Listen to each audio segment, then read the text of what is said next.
Bismillahirrahmanirrahim. Assalamualaikum warahmatullahi wabarakatuh. Perkenalkan, nama saya Lintang Leto Rahma. Saya dari Prodi Manajemen. Di sini saya akan melaksanakan tugas UAS mata kuliah aspek hukum dengan judul Kejahatan Bisnis dan dosen pengampu Dr. Sugeng Prayatno SMM. Di slide selanjutnya ada pendahuluan. Globalisasi telah membawa liberalisasi perdagangan barang dan jasa secara global, diakui oleh Indonesia melalui ratifikasi konvensi internasional seperti ICSID, Konvensi New York, dan WTO. Keanggotaan WTO menjadi penting untuk menghindari isolasi dalam bisnis internasional. Sementara berbagai kawasan dunia seperti Uni Eropa, APEC, NAFTA, dan AFTA membentuk kesepakatan regional untuk memperkuat perdagangan antara anggota. Bersama dengan iklim globalisasi tersebut telah terjadi kemajuan yang luar biasa pada pengembangan teknologi informasi dan komunikasi. Kemajuan teknologi informasi dan komunikasi termasuk internet telah mendorong transformasi besar dalam cara berbisnis, memunculkan transaksi baru dan kejahatan bisnis modern seperti white collar crime. Kejahatan ini melibatkan pelaku dengan status sosial tinggi yang menggunakan modus baru dalam tindak pidana ekonomi. Indonesia terus berupaya mengantisipasi tantangan ini melalui berbagai undang-undang meskipun sering terlambat. Slide selanjutnya ada ciri-ciri kejahatan bisnis. Yang pertama, ada kejahatan kera putih atau disebut dengan white collar crime. Konsep white collar crime ini menunjukkan sekumpulan tindak pidana yang melibatkan tindakan moneter dan ekonomi yang dilakukan oleh orang-orang yang memiliki kedudukan sosial yang tinggi dan terhormat. Yang dimaksud dengan kejahatan kera putih ini biasanya kejahatan non-kekerasan yang dilakukan oleh orang-orang terpandang dan berstatus sosial tinggi, biasanya terkait dengan pekerjaannya. Ya, kejahatan ini kejahatan ini dilakukan cara korupsi, kecurangan, dan penipuan yang dapat menimbulkan korban massal. Istilah kejahatan kera putih berasal dari tahun 1930-an yang merujuk pada pekerja di kantor yang biasanya menggunakan kemeja putih dan berdasi. Contoh kejahatan kera putih diantaranya yaitu ada korupsi publik, terus kedua penipuan perawatan kesehatan, selanjutnya penipuan hipotek, selanjutnya penipuan sekuritas, selanjutnya pencucian uang, dan kejahatan kera putih dapat berdampak luas seperti menghancurkan perusahaan, terus merugikan investor, terus mengurangi kepercayaan, dan yang terakhir stabilitas ekonomi.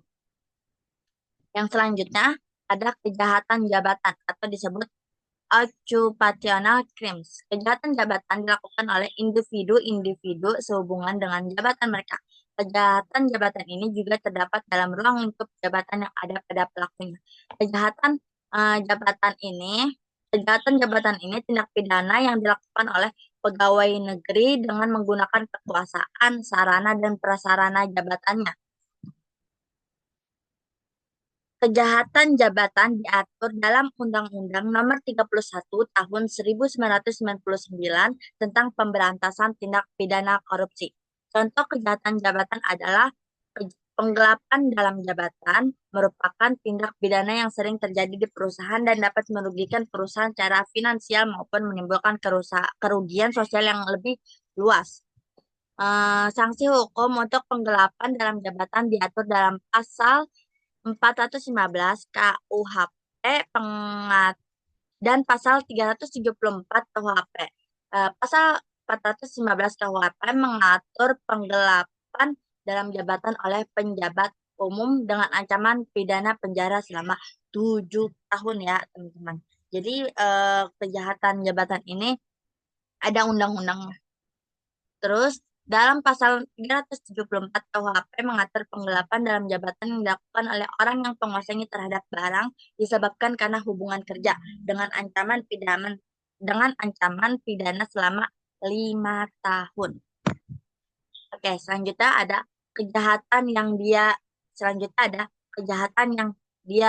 diorganisir atau organized crime. Kejahatan yang diorganisir adalah sama dengan sindikat kejahatan, seperti kejahatan kartel atau komplotan. Sifat ilegal dari organisasi tersebut merupakan ciri yang menonjol dalam kejahatan diorganisir.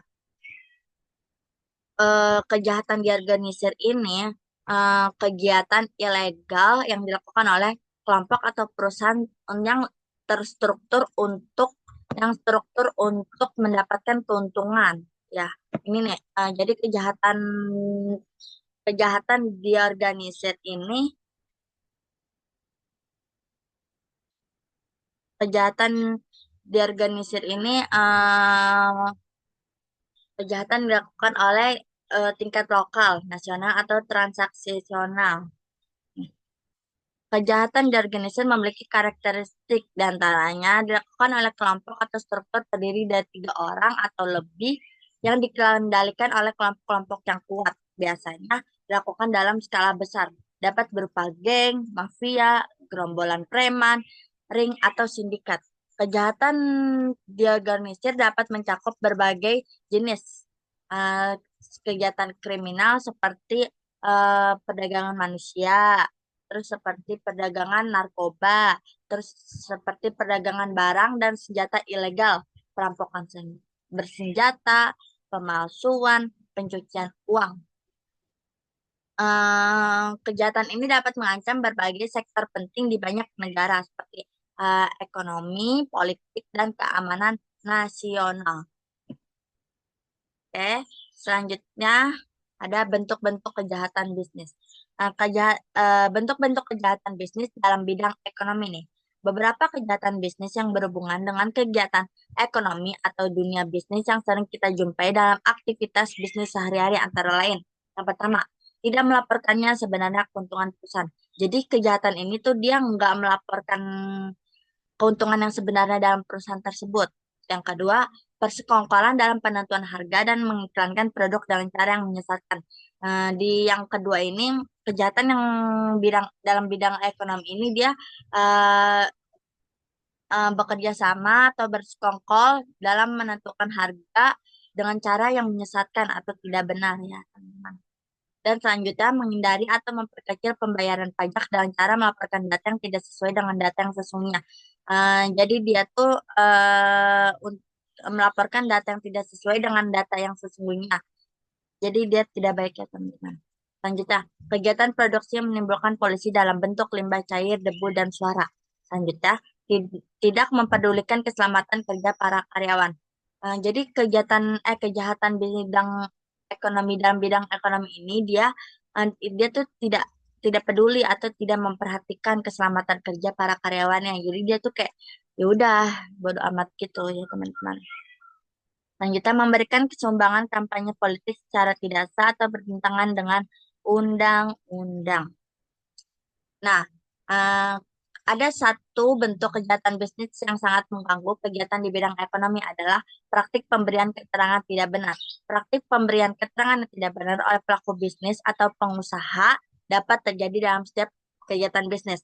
Modus operandi dari bentuk-bentuk pemberian keterangan yang tidak benar. Tadi kan kejahatan bisnis dalam bidang ekonomi itu eh, tadi ada ini kan, ada 6. Nah, sekarang kejahatan dalam bidang ekonomi ini saya akan menjelaskan tentang transfer pricing. Nih, praktik transfer pricing ini biasanya terjadi pada pengusaha yang bergabung dalam kelompok usaha. Pada prinsipnya, transfer pricing merupakan pemindahan keuntungan melalui transaksi dengan harga yang tidak wajar dengan tujuan untuk menghindari pengenaan jumlah pajak. Transfer pricing ini uh, bisa merujuk pada penetapan harga barang, jasa, dan aset tidak berwujud yang diperdagangkan antara entitas terkait, seperti antar divisi atau anak perusahaan. Dalam suatu perusahaan multinasional, dalam implementasinya, transfer pricing perlu dilakukan dengan mengindahkan prinsip harga wajar. Jadi transfer pricing ini merupakan kejahatan dalam bidang ekonomi juga ya teman-teman. Selanjutnya, selain ada transfer pricing, ada under invoicing. Apa yang dimaksud dengan under invoicing ini ya teman-teman? Under invoicing ini dalam transaksi impor atau ekspor seringkali terjadi praktik under pricing. Dalam hal ini, pada transaksi impor, pengusaha atau perusahaan kadangkala meminta rekannya di luar negeri untuk menerbitkan dua invoice, yaitu satu invoice dengan harga yang sebenarnya untuk perhitungan harga pokok dan satu lagi dengan harga yang lebih rendah dengan diperhitungkan untuk keperluan pabean yaitu pembayaran bea masuk, PPh atau dan PPN. Jadi under invoicing ini dia meminta rekan yang di luar negeri itu untuk menerbitkan dua invoice. Yang pertama itu invoice yang pertama dia dengan harga yang sebenarnya untuk perhitungan harga pokok. Invoice yang kedua itu harga lebih rendah dengan diperhitungkan untuk keperluan pabean yaitu pembayaran bea masuk, PPh dan PPN.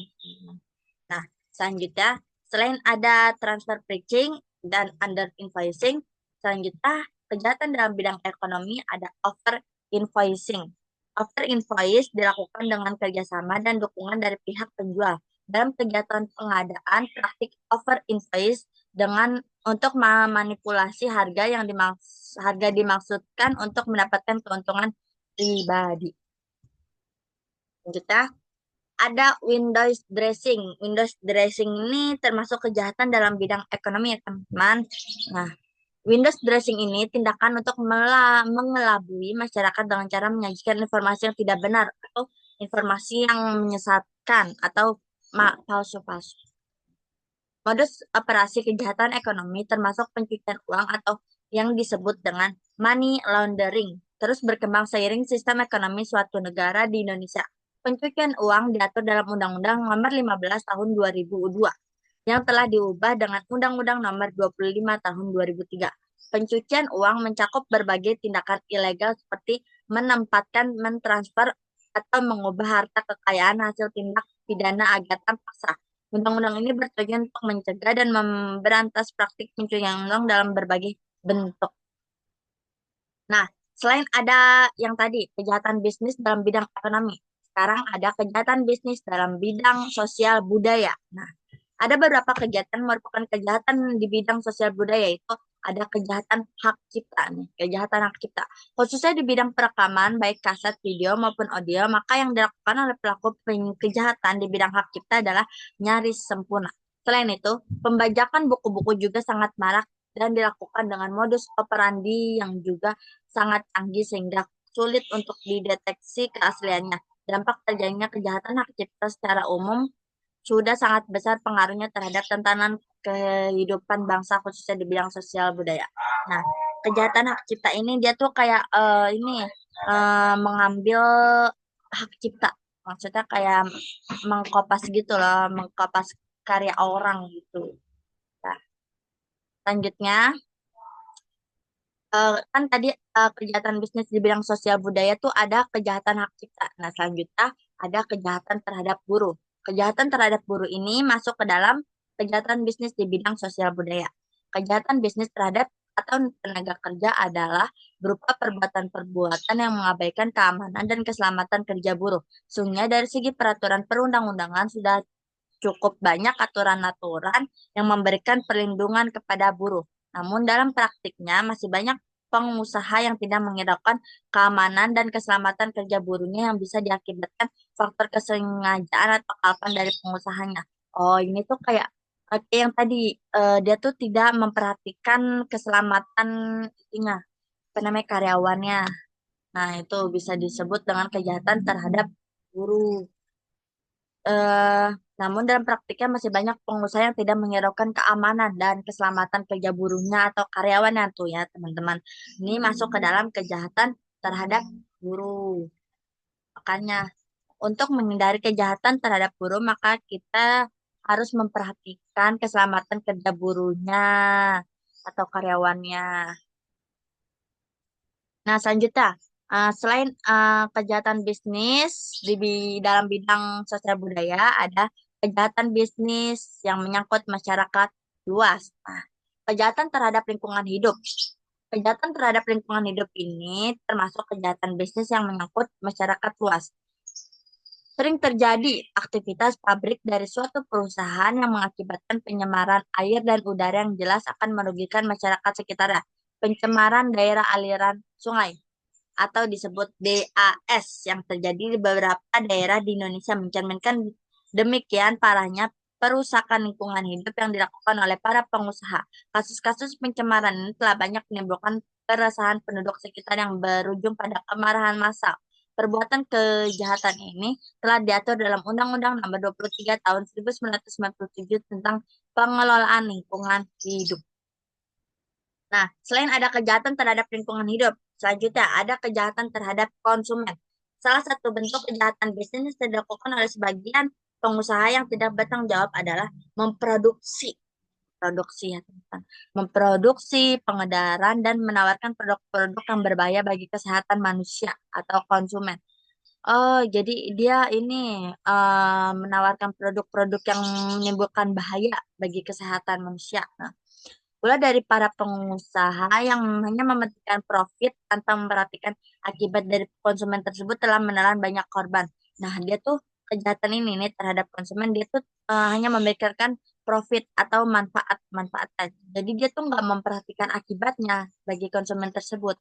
Nah, praktik-praktik pemberian keterangan yang tidak benar dalam periklanan, baik dalam bentuk pemakaian pernyataan yang tidak kelas atau pernyataan yang betul-betul menyesatkan, jelas sangat berbahaya bagi kepentingan konsumen. Perbuatan kejahatan terhadap konsumen tersebut secara normatif telah diatur dalam Undang-Undang Nomor 8 Tahun 1998 tentang Perlindungan Konsumen. Nah, selain ada kejahatan terhadap konsumen, kejahatan terhadap lingkungan hidup, selanjutnya ada kejahatan bisnis terhadap investor. Nah, kejahatan bisnis terhadap investor ini masuk ke dalam kejahatan bisnis yang menyangkut masyarakat luas. Perbuatan yang merupakan tindak kejahatan terhadap investor seringkali dilakukan di pasar modal dengan modus operandi yaitu memberikan keterangan yang tidak benar, penipuan bahkan manipulasi pasar. Dalam hal ini, tindakan penyajian data yang tidak benar dan menyesatkan adalah merupakan praktik penipuan dan perbuatan curang tersebut dapat dilakukan oleh pengusaha emiten sendiri atau dengan bantuan profesi atau lembaga penunjang lainnya. Kejahatan ini mudah diatur menurut ketentuan Undang-Undang Nomor 8 Tahun 1995 tentang pasar modal. Nah, terima kasih. Jadi, eh, bentuk-bentuk kejahatan bisnis ini sangat banyak ya teman-teman. Ini ada kejahatan bisnis bidang ekonomi, tadi ada transfer pricing, ada under invoicing, over invoicing, ada terakhir Windows dressing yang tadi saya sudah jelaskan ya teman-teman. Nah, selanjutnya kejahatan bidang sosial budaya nih, kejahatan bisnisnya. Ada kejahatan hak cipta, ada kejahatan terhadap buruh. Nah, selanjutnya kejahatan bisnis yang menyangkut masyarakat luas. Ada kejahatan terhadap lingkungan hidup, ada kejahatan terhadap konsumen, ada kejahatan bisnis terhadap investor yang seperti saya jelaskan tadi ya teman-teman. Jadi bentuk-bentuk kejahatan bisnis ini ada tiga dan mereka masing-masing tiga itu ada kejahatan lainnya. Ada tiga kan. Yang pertama ada kejahatan dalam bidang ekonomi, kejahatan bisnis di bidang sosial budaya, dan ada di menyangkut masyarakat luas. Oke, mungkin cukup sekian dari saya presentasi hari ini. Saya ucapkan beribu-ribu terima kasih kepada dosen pengampu, yaitu dosen Dr. Sugeng Prayatno SEMM yang telah memberikan tugas UAS tersebut terhadap saya. Mungkin cukup sekian dari saya. Mohon maaf bila ada kata kesalahan, karena kesalahan datang dari saya dan kelebihan hanya datang dari Allah Subhanahu wa taala. Cukup sekian. Wassalamualaikum warahmatullahi wabarakatuh.